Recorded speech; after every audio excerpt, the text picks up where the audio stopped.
What's up, Yu-Gi-Oh players? It's the RJB0 coming at you with a fun new segment. And by fun, I mean it's probably going to be pretty boring. But if you play your cards right, so to speak, and you use these concepts correctly, it could be very lucrative for you. See, now you're listening now that you know money is involved. As you guys have probably figured out, one of the most difficult parts of the Yu-Gi-Oh trading card game is the trading cards part. And this is difficult stuff for people at every yeah, every layer. Every level of competitiveness. You know, even when you are a big competitive player and you have a lot of good cards, figuring out when to trade what and predicting the pricing of cards is pretty difficult. And it's even harder for people who are just starting the game and need to build up a decent trade binder and start off their first decks. You know, we all start off buying some cards, and some people are godly and pull the nuts, and if they don't get ripped off right away, they probably do alright. But not all of us are simply unlucky. Some of us are just simply unlucky. Yeah, I walked right into that one. But for the rest of us, it's usually a bit of a struggle to get our trade binders to where, you know, there's a lot of stuff that people want, and to get some good decks going, some people have to resort to ripping off other players who don't know as much about pricing, and I don't really want that to need to happen. So I'm going to be devoting a few videos to teaching you guys some magical concepts which allow you to make a Yu-Gi-Oh profit without anybody ever getting ripped off. I know, it sounds crazy, right? See, I am an economics student, and Yu-Gi-Oh is a market. It's a pretty simple market, actually, and it's a market that follows some pretty simple and easy to understand economic concepts. So these videos are going to be on Yuginomics 101. Now, the first thing that I am going to be teaching in these first few videos is the most basic concept that you will ever learn in economics, and you probably even already know about it. People who have never taken an economics class in their life can describe how this works, and that is supply and demand. Now, I'm going to be using some concrete examples from Yu-Gi-Oh itself, but I do have to explain with a couple of graphs. So, some things that you need to understand before you get into the real effects of supply and demand and how that helps you to predict pricing in Yu-Gi-Oh!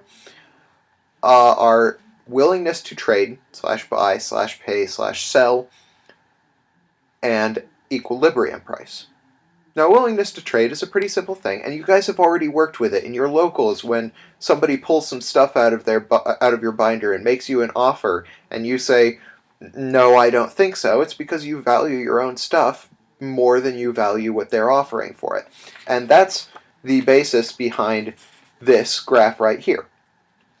Here we have the demand curve, and here we have the supply curve. Now, they aren't really all that curvy, but economists like to call a lot of things curves that aren't really curves. Notice how the demand curve is sloping down, so as price gets lower, quantity gets higher, and the opposite of true is supply. As price gets higher, quantity also gets higher. So this is a pretty easy thing to explain with Yu-Gi-Oh! For example, on the demand side, 3 people walk into a card shop. They're all looking for Gungnir's. Gungnir, Dragon of the Ice Fairy. I just chose this because I'm going to be using an example later, but let's work with it for now. One person is only willing to get that Gungnir if they can trade it for $5 worth of stuff or lower. Pretty unrealistic, right? Another person is willing to trade for that Gungnir, but only if it's for $10 or lower. And another person is willing to trade for that Gungnir for $15 or lower. If there is a person in the card shop willing to trade that Gungnir for $10, then if we put the $15 guy, or the, yeah, $15 guy here, $5 guy here, or $5 guy here, $10 guy here, then this person who is willing to trade it for $10 and this person who is willing to trade it for $15, both of them will be demanding of that Gungnir. The person who is only willing to trade for $5 won't be willing to participate in that market. So as the price is higher, fewer people are willing to trade for that Gungnir. If the person had it for 15, only that one person would be willing to trade for it. If they had it at 5, all 3 people would be willing to trade. The opposite is true of supply.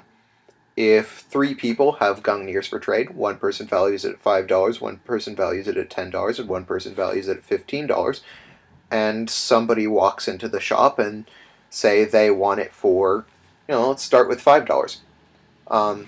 They are willing to trade $5 worth of stuff for that Gungnir. Then only this person down in the bottom right who is willing to trade for $5 will want to trade for that Gungnir. If it's at 15, everybody along here will be willing to trade, which is why as price gets higher, quantity supplied is going to also get higher. Now there's something magical that happens right at this point. This is called the equilibrium. And it's the equilibrium price that makes eBay prices so reliable. And what the equilibrium price is it's the price at which the number of people willing to trade is exactly the same as the number of people willing to sell. And this is, like I said, this is the reason why eBay prices are so reliable, is because the price you see on eBay is the equilibrium price. So let's say, for an example, you're looking at a gold rare Blackluster Soldier, which sits at a pretty solid $30. That $30 is the equilibrium price, because there were probably people willing to sell for $25, but those people sold off all their stuff very quickly because there were a lot of people willing to sell or willing to buy it at $25.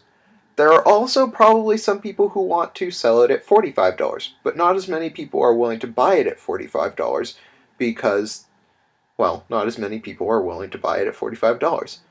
So what you get is this $30 where the same number of people, or lots of people, are willing to buy it, but the same number of people are willing to sell it at $30. So that means that the real price of Blackluster Soldier is $30. Pretty simple stuff. Now, this video isn't really getting down to the nitty-gritty yet of how pricing works and how you can make your profit, but it's something you really need to understand before we can get into the real effects of supply and demand on Yu-Gi-Oh! I hope you guys like this video. I know that it's boring and kind of bogged down with a lot of technical stuff, but I think it could be really helpful for a lot of people to do well in Yu-Gi-Oh! So my next video is coming, hopefully today. And until then, this is the RJB0 signing out.